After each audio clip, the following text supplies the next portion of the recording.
مجھے ایک اڑیسہ، انڈیا کا ایک ریاست اڑیسہ، وہاں کا ایک جوان ملا، مکی صاحب کے پاس بیٹھا تھا، مجھے کہنے لگا میں عملیات کا کام، وظائف کا کام کرتا ہوں اور ساتھ میں حکمت کا کام کرتا ہوں۔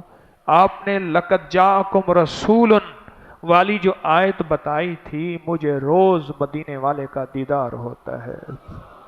ہائے ہائے، میں نے کہا مجھے بھی کروا دے بھائی۔ روزانہ مجھے آقا مدینے والے کا دیدار ہوتا ہے۔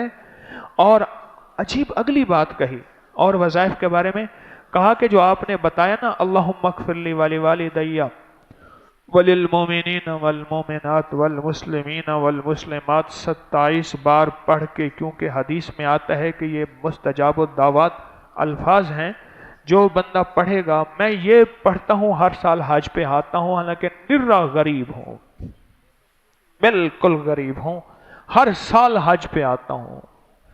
جوان تھا کوئی 28-30 سال کا، بس ایسے ہر سال حج پہ آتا ہوں، ہر سال حج پہ آتا ہوں۔ آج کی بات، میرے پاس ایک صحابہ مجھ سے کہنے لگے جی آپ نے مجھے لقد جاءکم رسول بتایا تھا۔ نہیں، بتایا نہیں تھا، میں نے آپ کا سنا تھا لقد جاءکم رسول، اور میں نے بہت پڑھا۔ میں نے کہا ابھی تک دولت مند نہیں ہوئے، دولت مند نہیں ہوئے۔ ساتھ بیٹھے ہوئے تھے ایک صاحب، کہنے لگے ہو گیا دولت مند۔ میرے مدینے والے کی یہ نعت ہے، سورۃ توبہ کی آخری 2 آیات، لقد جاءکم رسول من انفسکم سے آخر تک، یہ سورۃ توبہ کی 2 آیات، یہ میرے مدینے والے کی شان ہے، شان ہے۔ اللہ میں دولت مند ہو گیا۔ کیا پایا اس آیت سے؟ رزق پایا؟ کیا پایا؟ کہتے الحمدللہ وسیع کاروبار ہے۔ ان کے ساتھ ایک بیٹھے ہوئے تھے صاحب وفاقی وزیر، وہ میں نے بات کی نا تو وہ کہنے لگے کہ بہت ہے، بہت ہیں ان کے پاس، اور اس کی بنیاد کیا؟ میرے مدینے والے کی شان ہے۔ سورۃ توبہ کی آخری 2 آیات۔ مجھے اجازت حق کہنے لگا آپ نے مجھے یہ آیت بتائی تھی، میں گاڑی میں جا رہا تھا، آگے آئے ٹینکر پھٹا پھٹا پھٹا پھٹا، اور میری گاڑی موم ہو گئی، کوئی طاقت تھی، میں باہر کھڑا ہوا تھا، پتہ نہیں کیسے کھڑا ہوا تھا۔ الیکشن کے دوران میری کارنر میٹنگ تھی، جلسے ہوتے ہیں، میں یہ آیت پڑھ رہا تھا، دل میں آیا بس میں چلا جاؤں، یوں میں گیا اور ٹرانسفارمر میں بم پھٹا اور وہ پھٹ گیا۔ سورۃ توبہ کی آخری 2 آیات، یہ میرے مدینے والے کی نعت ہے، یہ میرے مدینے والے کی شان ہے۔ اس میں حفاظت ہے، اس میں کفایت ہے، اس میں کفالت ہے، اس میں روحانیت ہے، اس میں نورانیت ہے، اور اس میں مدد ہے۔ کیا بتاؤں، ہارون رشید کی ایک باندی تھی، بہت اس سے محبت تھی، دل تھا، الفت تھی، شکل و صورت کی بیچاری بالکل مختصر تھی۔ ہمارے ہاں ایک بندہ تھا، وہ شکل و صورت کی مختصر کو ایک لفظ کہتا تھا کہر کوجی، کوجا، پتہ نہیں آپ کوجا آج کی نسل میں کیا پتا کوجا کسے کہتے ہیں؟ ایک کوجا تو بھی کہر کوجا، کہر کوجا، او میں کہر کوجی تو جو آدھی رات ہے جو پاگل کیا گیا ہو تو گئی، اب ساتھ بیٹھا رو رہا ہے اور اس کو غسل دے رہے ہیں۔ اس کی بالوں کی نا وہ لٹیں ہوتی ہیں، لٹوں کی میجھی میں سے ایک تعویذ نکلا، یہ وہ تعویذ نکلا، اور وہ تعویذ جس کے ہاتھ میں آیا، اب محبتیں اس کی طرف چلی گئی اور کہنے لگا ہاں ویسے بھی شکل صورت کی اچھی نہیں ہے، اس کو بس نہلا کے دفنا دینا اور تم نہلا کے میرے پاس آ جانا۔ کیا تھی گئی گالا تھی گئی، پاگل تھی گئی، کوئی خدا دا نام مان، اس نے کہا اس میں نہیں، اس تعویذ میں جس کے پاس آئے گا۔ جب اس تعویذ کو کھولا، وہ ایک خاص ترتیب سے لقد جاءکم رسول لکھا ہوا تھا۔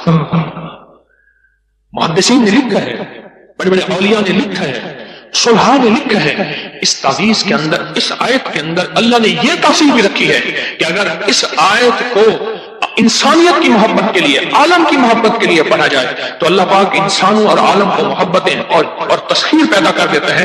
حتیٰ کہ آپ اس آیت کو جنات کی محبت کے لیے پڑھیں تو میرے پاس واقعات ہیں کئی کہ جنات دوست بن گئے. تابع نہیں کرنا، کبھی یار بنانا ہے، دوست بن گئے. اس آیت کو ایک بندے نے جنات کی محبت کے لیے پڑھی کہ یا اللہ جو جن نیک ہے وہ میرے دوست بن جائیں. وہ خود بخود آ گئے، خود بخود آ گئے. اور جنات کی محبت میں دیوانے اور جن ہیں جو دن رات محبت ہے، دن رات پیار ہے، اور دن رات کہتے ہیں کوئی خدمت، کوئی کام، کوئی ہمارے لائق حاضری حضوری دن رات.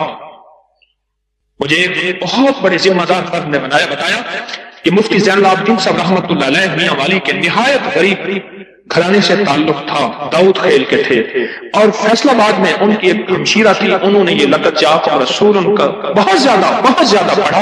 اللہ نے تمنگری کی انتہا کر دی. شیخ ابوبکر شبلی تشریف لائے تو ایک بندہ محدث کی بارگاہ میں وہ کھڑے ہوئے، استقبال کیا اور پیشانی کو بوسہ دیا. شاگرد کہنے لگے حضرت یہ تو کوئی دیوانے ہیں، آپ نے ان کے ساتھ ایسا کیوں کیا؟ اب جواب سنیں ذرا غور سے، جواب سنیں. پر میں نے اپنے آقا حضور سرور کونین صلی اللہ تعالی علیہ وسلم کو خواب میں ایسا ہی دیکھا. یہ خواب میں حضور کی بارگاہ میں گئے، حضور کھڑے ہوئے، حضور نے استقبال کیا، عزت سے بٹھایا اور ان کی پیشانی پہ بوسہ دیا. اور میں نے پوچھا کہ یا رسول اللہ صلی اللہ علیہ وسلم، یہ آپ کی بارگاہ میں اس بندے کا استقبال، اس کی وجہ کیا؟ کہا 40 سال سے ہر نماز کے بعد پڑھتا ہے لقد جاءکم رسول من انفسکم. یہ آیت پڑھتا ہے، سورۃ توبہ کی آخری 2 آیتیں پڑھتا ہے ہر نماز کے بعد. 40 سال ہو گئے ہیں میری بارگاہ میں، حضور کی بارگاہ میں یہ استقبال بھی ہے، اور حضور کی بارگاہ میں یہ وقار بھی ہے، اور حضور کی بارگاہ میں یہ مقام بھی ہے. اس تھیلی پہ روزانہ 1 تسبیح یا 11 تسبیح پر گڑ گڑا کے، بھکاری بن کے، محتاج بن کے، سائل بن کے، منگتا بن کے، سوالی بن کے کیا پڑھنا ہے؟ یا لطیف ہو یا ودود ہو، یا لطیف ہو یا ودود ہو، یا لطیف ہو یا ودود ہو. میں ایک چیز عرض کرتا ہوں. حضرت بشیر نے عرض کیا رضی اللہ تعالی عنہ، یا رسول اللہ صلی اللہ علیہ وسلم. اچھا نا، میں بھی بعض اوقات بھول جاتا ہوں، میں بھی آئندہ اصلاح کروں گا. ہم کیا کرتے ہیں؟ صلی اللہ علیہ وسلم درود کو پورا کھول کے پڑھا کریں. یہ صلی اللہ علیہ وسلم یہ درود ہے، پورا کھول کے پڑھا کریں، عظمت سے پڑھا کریں. تو فضائل درود شریف کے صفحہ نمبر 31 میں پڑھ رہا ہوں. حضرت بشیر نے عرض کیا یا رسول اللہ صلی اللہ علیہ وسلم، اللہ جل شانہ نے ہمیں درود پڑھنے کا حکم دیا ہے، بس ارشاد فرمائیے کہ کس طرح آپ پر درود پڑھا کریں. خود اللہ کے حبیب سے پوچھ رہے، کون؟ غلامان مصطفیٰ، صحابہ رسول، کہ آقا ہم پھر آپ پہ درود کس طرح پڑھا کریں؟ اللہ نے بھی حکم فرمایا ہے کہ یا ایھا الذین آمنوا صلوا علیہ وسلموا تسلیما. اب سنیے ذرا غور سے، سنیے ذرا غور سے. حضور نے سکوت فرمایا، آپ نے خاموشی فرمایا، یہاں تک کہ ہم تمنا کرنے لگے کہ وہ شخص سوال ہی نہ کرتا. حضور اتنا خاموش ہو گئے آقا کہ یہاں تک کہ ہم تمنا کرنے لگے کہ شاید اس نے کوئی غلط سوال کیا یا کیا کیا، ہم سوال ہی نہ کرتے. پھر حضور نے ارشاد فرمایا، پھر حضور نے، اب میری طرف دیکھیں ذرا غور سے، درود پاک پڑھ رہا ہوں. پھر حضور نے ارشاد فرمایا کہا کرو اللہم صلی علی محمد وعلی آل محمد. اور اس کو یوں بھی پڑھ سکتے ہیں اللہم صلی علی محمد وآل محمد. فرمایا یہ درود پاک پڑھا کرو، گھر میں سکون اور چین. اور بھی ہے پیکج ایک میرے پاس مالدار بننے کے لیے. 3 انبیاء، نبی بھی تھے، پیغمبر بھی تھے، رسول بھی تھے، اور مالدار بھی تھے، اور بادشاہ بھی تھے، اور کنگ بھی تھے، اور خزانوں کے مالک بھی تھے. ایک داؤد، ایک سلیمان اور ایک یوسف صلی اللہ علیہ وسلم. یہ 3 انبیاء تھے.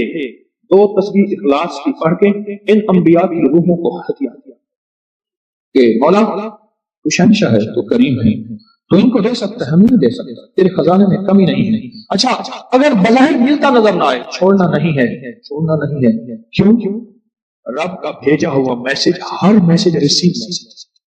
میرے اللہ کا ہر میسج ریسیو میسج ہے. میرا اللہ کا کوئی میسج ڈیلیٹ میسج نہیں ہے میرے اللہ کی ہر دعا قبول پہنچتی ہے، یا میرا رب قبولیت کا اسی وقت نظام مقام دکھاتے ہیں یا پھر نسلوں کو تمنگری دے کے دکھاتے ہیں کہ میرے بندے تو مایوس ہو گیا تھا، کیوں؟ میرا جی یہ چاہتا تھا کہ تجھے آخرت کا کنگ بناؤں، تو دنیا کا کنگ بننا چاہتا تھا، میں تجھے آخرت کا بادشاہ بناتا ہوں، اور آخرت کی بادشاہت چاہتا ہے تو یہ میرے پاس نظام ہے۔ اور ایک میری درخواست ہے، جو بندہ یہ حسرت کرتا ہے اما ابا کی وہ خدمت نہ ہو سکی جو میں نے کرنی تھی، یہ اگلا پیکیج ہے، اما ابا کی وہ خدمت نہ ہو سکی جو میں نے کرنی تھی، ساس تھی سسر تھے میں ان کی وہ خدمت نہ کر سکا، کوئی گستاخی بے ادبی ہو گئی، بڑوں کی استاد تھے، محسن تھے، پیر و مرشد تھے، یا میرا کوئی صاحب کمال، میں ان کی وہ خدمت نہ کر سکا جو کرنا تھا، ان کے کچھ حقوق ہیں، کچھ کمیاں ہو گئی، کوئی گستاخیاں ہو گئی، کچھ یہ چیزیں ہو گئی، تو ایسے شخص کو چاہیے وہ 2 تسبیح صبح شام یا دن میں ایک دفعہ سورۃ قل هو اللہ کی پڑھ کے ان کی روح کو ہدیہ کرتا رہے، ہدیہ کرتا رہے، ہدیہ کرتا رہے، ہدیہ کرتا رہے، اور بڑا ہدیہ بتاؤ۔ شاہ یاس رحمۃ اللہ علیہ کے پاس ایک بندہ آیا، کہنے لگا حضرت دعا فرمائیں، فرمایا چھوٹی دعا کروں یا بڑی؟ ہاں بڑی دعا فرمائیں، تو فرمایا پوری امت کے لیے بیٹھ کے رو اور پوری امت کی مغفرت کی دعا میں۔ تو میں آپ کو عرض کر رہا تھا کہ 2 تسبیح اگر آپ چاہتے ہیں تو پھر پوری امت کو دے، پھر اما ابا کو دے، پھر ساس سسر کو، یا اپنی بیوی کوئی عزیز کسی کو دیں، پہلے پوری امت کو دیں، پوری امت کو۔